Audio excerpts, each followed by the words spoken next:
Greetings and welcome to our final episode in our How to Play series Stellaris Iron Baby mode with the Bark Collective. I'm not going to show you any groundbreaking new mechanics, only a little time skip forward, how the Bark Collective developed, whether or not our strategy worked out, and then I give a few pointers here and there, but it's not really lots of new tactics, strategies here.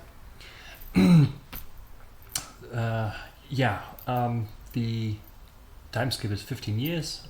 We made contact with an empire south of Waska, where we found our pre-FTL society. As you might notice, there is no civilization any longer. They all get assimilated. So more or less our strategy worked out just fine. We were able to win the war against our first enemy, and with that new resources with their home world, we were able to then fight another war and get a second empire, which now makes us way bigger than empires that spread out regularly. We can even check on that. When I look into contacts, there's of course the fallen empire, but everyone else is either inferior. We don't know yet how strong they are, or there are a few people who are still equivalent. But this is a little bit deceptive because we just ended our war, which means our fleet are not up to their full potential, and our economy currently is a total mess, because I just conquered all of these planets, have not this entire sector here, these 5 planets, including the homeworld, the former homeworld of my enemy. And I have not really taken care of everything here. I think here still being assimilated. 42 population are doing nothing right now in my empire, but this will change. And as you can see, our current economic situation is actually quite dire. It already fixed quite some issues here. Like I was pretty much bankrupt by the end of the war. Which happens if you assimilate lots of planets in a short period of time, because the AI has weird ideas on what buildings to construct, and somehow that works for them, but as soon as you take them over, it suddenly doesn't work anymore. So a few pointers I wanted to make before I do another time skip and show you the situation even later in game. One important, I made a mistake. I'm so sorry. I was referring to all the information from way earlier versions of the game. I told you that once a population is assimilated, they become drones. They become this species, but that is not true. Instead, the cybernetic trait is just added to the existing species, so that the base species was Barvier, and now we have slightly different Barviers that have cybernetic implants, and you can see those the true Barvier, the original Barvier or Solarum, they stopped existing. There is not a single pop of that species left. They all got assimilated. The cybernetic trait got added. That is very good. For once, it's more fun to have different species, but also they are, of course, they live in different habitats, right? Our base drones, they come from desert planets, and if suddenly an ocean world be filled with our drones, that would be really bad for us. So this way, everything makes more sense, really. That is the one pointer I needed to do. Another one is about AI ship movement. I had a situation, I should have recorded that, because it was really a standard situation. I conquered very early on, basically everything south of this line between Mirak, Ionides, and Reganus, and their home system, Iva. Right, so these systems here down, they were all mine, and the top ones were still in enemy hand. So what the enemy did, he had a very strong outpost here, a starbase, and a standing fleet. So my plan was to go all the way around and then circle back to their homeworld. They kept attacking me with one fleet, depending on where my fleet was. When my fleet was close to Mirak, he would attack Reganus. When I came back, he would retreat to the relative safety of his station, and then try to attack me via Mirak and Ionides. This is something the AI does. It's a favorite tactic of theirs. It works very well if your fleet is roughly as strong as their fleet, because then you would not want to attack them at their space station, and you also cannot just split your fleet. So what would you do? In my case, I had the advantage. I already fought a few battles, and his fleet was relatively weak, so I could split my fleet, leave one to defend and one to continue attacking him, and then both would eventually meet in the middle and squeeze him to death. If that is not an option, if your fleet are relatively strength-wise more or less the same, then my suggestion is keep a cool head. Check out what exactly their movement patterns are. And in many cases, if you start a capture race, you will win.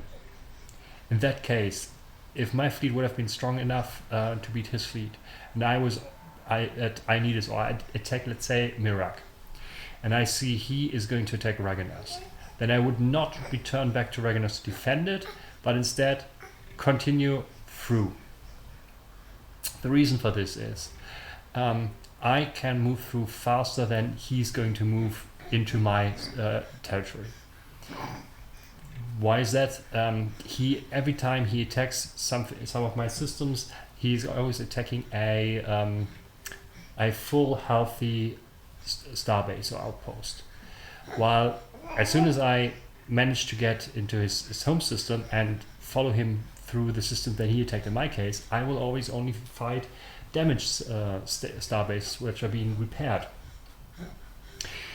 In Vistral, I have a starbase which I can, when I see him attack, when I notice that he's going to push through, build up a lots of defense station, which will keep him busy for a long time. Also, he's not moving very efficiently, usually, his fleet. He might be staying around a little bit until the starbase is somewhat repaired, or he might be indecisive. When I have a plan and I follow through, I will catch up eventually. He might capture a couple of systems on the way. He might even get up to Vistral, for instance, but eventually I will catch up and his fleet will be in really bad disrepair, maybe even fighting a very strong space station, and then you get him. He will then very likely just retreat, losing a few ships in the process, but saving most of his fleet. But that is still good for you, because he will take longer time in his retreat to be able to use the fleet than you need in order to get back. So this is frustrating like heck. It feels like a Roadrunner cartoon. But if you keep a cool head and keep an eye out where he's moving, how fast he can move, and where you can block him or at least slow him down significantly, you will prevail, even though it doesn't feel pretty great. In fact, at some point another fleet showed up and started harassing me, and I finished the whole business by taking his home system, and then everything else was gone anyway. So so far I would say the good OP Driven Assimilators still work well. You might notice that I'm building a wide empire instead of a tall empire with lots of planets, lots of population. I'm way past the 100-point empire size at which penalties on technology and tradition occur. Still, I am doing okay, I would say. I have more planets now. I have 3 basically home planets, which will produce lots of research and unity, I hope. And I mean, at the moment, if I compare me to other factions, I am quite up with. I don't see the details here, but I'm fairly certain that my technological progress so far has been decent, all right, if not superior to many other species. Yeah, at the moment, I would still recommend this as a first playthrough. One big caveat, and the last point I will make before we jump to the next point in time in future, is this only worked because I had proper opponents early on. This is a one-trick pony. We'll talk about this in another series. When you come up with a playstyle, when you come up with a more advanced strategy on how to play Stellaris, you always want to have a good backup. For instance, you might have a play as a megacorp. This is what we're going to do in the next series. Play as a megacorp. We want to make a lot of money, lots of trade contracts, but there is a chance that there are too many other megacorps who just don't want to do trade contracts with us, ironically. And then we have to be able to switch to an alternative strategy like warfare and conquering stuff. Here, as with us, with Driven Assimilators, the same as Devouring Swarm, if you do not have an enemy very early on, you can devour and then something to follow through really swiftly afterwards, you will fail. You cannot spread out by just colonization, as we did here, as fast as all the other guys. So if you surround either by emptiness because you underpopulated your galaxy, only by strong enemies, then that might be it for you. So this is really something for a single player game to try out, especially given that you have basically no diplomacy. It might be very boring to play with friends. Against others might be still okay, but I would strongly suggest this as one of your first playthroughs to get some of the mechanics straight. Alright, that's enough for this situation here, or this point in time. Let's see how our Bard Collective stands in a couple of years. Here is a good example of a state during a war. I've declared war on our eastern neighbor, United Bacterian Stars. They are roughly the same strength as we are. Should we be able to win this war against them, the game is basically over. We'd be so powerful, no one would ever have a chance standing against us. But the reason why I want to show you this is I already pushed into their territory. This bit here used to be theirs, and this is a relatively bad state in which to end the war. If I didn't play Hive Mind, I would have to think about what exactly to claim. So I would conquer this at the end of the war and probably proceed after a couple of years with the rest of the empire. This would be great because now I have 3 borders which I have to defend or through which I could be attacked. My goal for the time being would be to conquer Hades, Stellaris and Etheris, because then I could focus my defense on those 2 systems. If I can get the basically empty systems beyond those 2 choke points, Hades and Theris, I would have cut off a huge chunk of his empire and would have a good starting position for the next war. The next war then should aim at getting to either Trin's Promise or at least this system here, which name I don't know yet. So I have only one choke point to defend, and that is basically what I'm going to do. I'm pushing into their territory right now. He hasn't fought back with a significant effort yet because he's currently at war with someone else. That is usually a good idea. Pick an enemy that is juicy enough for you and who's currently distracted by a different war, and then try to push as far as you can, but always have a backup plan. My backup plan is Fonstro Station.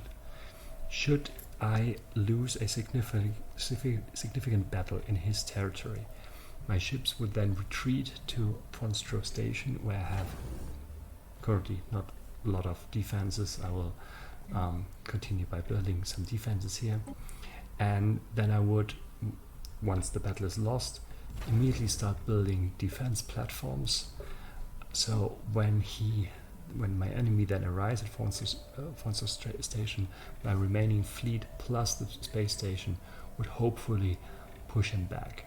This only works if your defensive position is far enough away from the frontier, because if I would, for instance, say I use Bactrim instead, and I lose a battle in Stellaris, my retreating fleet would take longer than his attacking fleet to get there.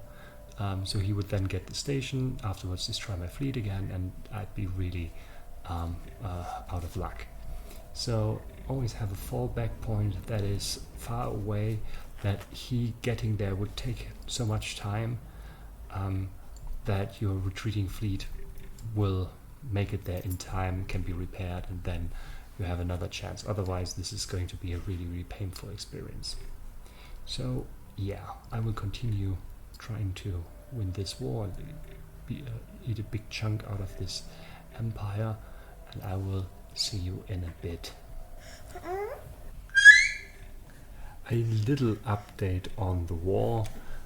It's going reasonably well, as you might see. I had a little setback when an enemy fleet of 2k strength entirely destroyed one of my fleet, which had a strength of 4k at the time. That led me to reassert my all-missile strategy.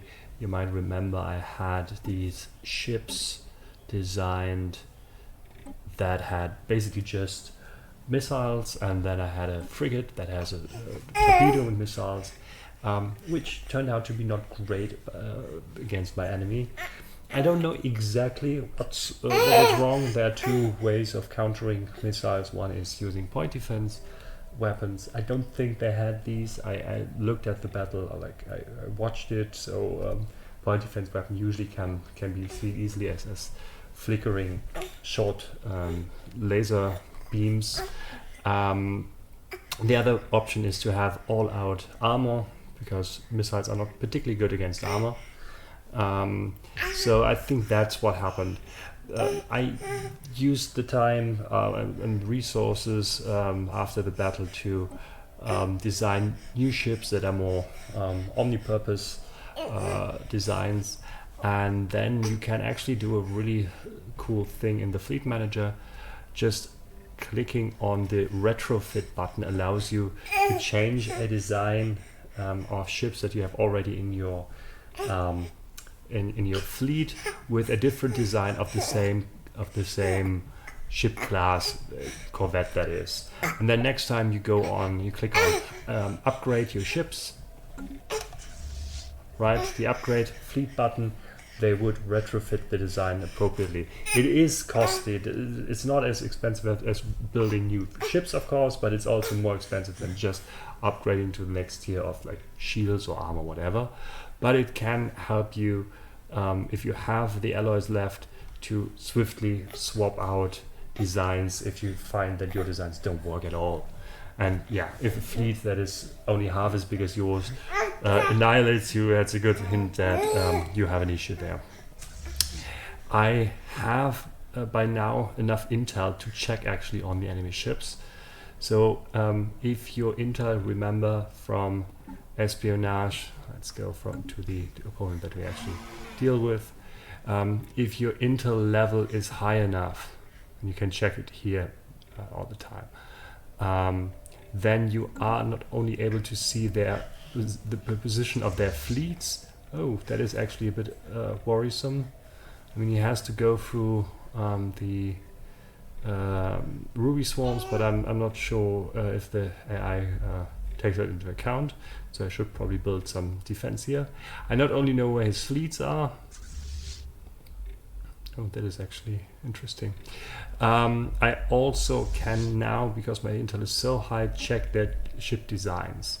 And I see, oh, look at that. They have all-out missiles as well. So I should probably be good with my ships that have lots of armor.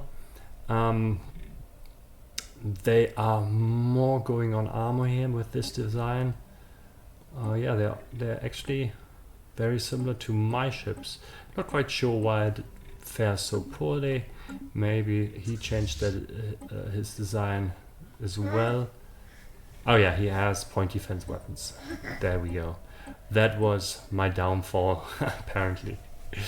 Right, so now I know what to deal with, and I could now build fleet specifically against his ship designs. I'm going to actually build a few weapon ships with with point defense weapon to counter his missiles, and then I'm going to be even better than I am right now in combat. But I'm winning anyway, so I don't think it's overly necessary. Just so you know, if you have the tech to diversify, try to keep tabs on your enemy, especially if you start a war against someone who's roughly your strength. Wait until your intel is high enough so you can actually check out their design, and if they go for some niche thing like all-out missiles, but also point defense weapons, you know how to deal with this, or you can at least come up with a strategy. Then refit your ships accordingly and, well, wipe the floor with them. Alright, it's done. I just accepted their peace offer for a white peace. War exhaustion was close to 100 anyways. Could have probably gotten those 2 additional systems, but whatever. I have a good setup for another warship one come. Now I only have 2 borders, an Almanac and Trin's Promise. They are crippled. They are nothing against me now. In fact, when I have a look at the contact table, there's of course the Fallen Empire. Everyone else is either inferior and pathetic, except another Fallen Empire and the Zirakian Union, which are located far to the east. We don't have a common border yet, but there's plenty of food on the way, which I could gobble up to strengthen myself, which is, I mean, no one can stop me by now. It's over pretty much. Even in the Galactic Council, I am second, really right next to the first guy again, our union over here. So it's only a matter of time until this is over and done. I found one actually nice use of the quantum catapult. I can build ships, or station ships in my the center of my realm, and then have them catapult to the front. They enter in one system that is in this circle. So the further I go, the less accurate it becomes. But I can get ships really swiftly to the front this way, and it basically has no cooldown. The device itself has no cooldown. It is really fast, and if I just make sure that I don't send them into their death, something like this, or for instance, this is actually quite useful. But it's a toy. It's not really a great choice for a origin, I would say. Nevertheless, that concludes for me that. Maybe just as a small side note, if you're concerned about my tech and Unity is actually really low. I agree with that. I only have finished 2 traditions so far at the year 2258. This is not great. This is really not good. But when I check out tech, I'll realize that even the guys that are inferior, they're either below me, everyone, or in some cases equivalent, which is okay, because equivalent means we're at least as good as the other guys, but we're much stronger in economy and fleet power. That is great. Even the ones that are equivalent to us are not have not surpassed us significantly in tech. So even with the large empire penalty, 50% technology cost and 101% tradition cost, we still are doing okay. So that for me is evidence that the Driven Assimilators are still pretty strong. I would still suggest this as a origin, or like origin, a game style for a first game of Stellaris, single play game, especially because you don't have to worry about all of the mechanics. You don't have to worry about consumer goods, trade goods, and so on and so forth. Diplomacy is very simplified, and still you have a good chance of having a good time and play successfully. The only caveat is you have to be very aggressive, and you need to find people who are not significantly stronger than you early on. Otherwise, you cannot expand the way I did. Also, of course, if you play with friends, this is not the best way to play with friends. Your diplomacy is basically non-existent. You cannot join federations and so on and so forth. So, getting a first glimpse at the game, this is really nice. Or if you, for whatever reason, want to play PvP against other people who are not very used to the game, this might also help. But don't do that online in one of your first games against random people. They will wipe the floor with you. Just a sec. Alright, I think that this concludes our first tutorial how to play series of Stellaris. I will start another one fairly soon, I guess, where we take a look at all the mechanics, or most of the mechanics that we skipped on, trade goods, consumer goods, and we'll do a slightly more difficult but also more reliable strategy, playing a sorry, my dog is a bit scared of children. More reliable strategy with a megacorp that can either coexist with everyone and just win due to sheer economical power, or switch to a more militaristic approach if the galaxy is too hostile. So you're more flexible than the Bar Collective was. Okay, so I hope this helps you get a good start to the game. I hope this answers lots of your questions, gives you a few ideas. And if you have any more questions, please write them in the comments. I will try to address them in the next videos, or if possible, give a short answer there. It will take some time until the next series, because I want to prepare it slightly better, and probably not going to be a Iron Man mode like this one. Nevertheless, I hope to see you back in the next series. I hope you have time, and I have to really take care of dog and child now.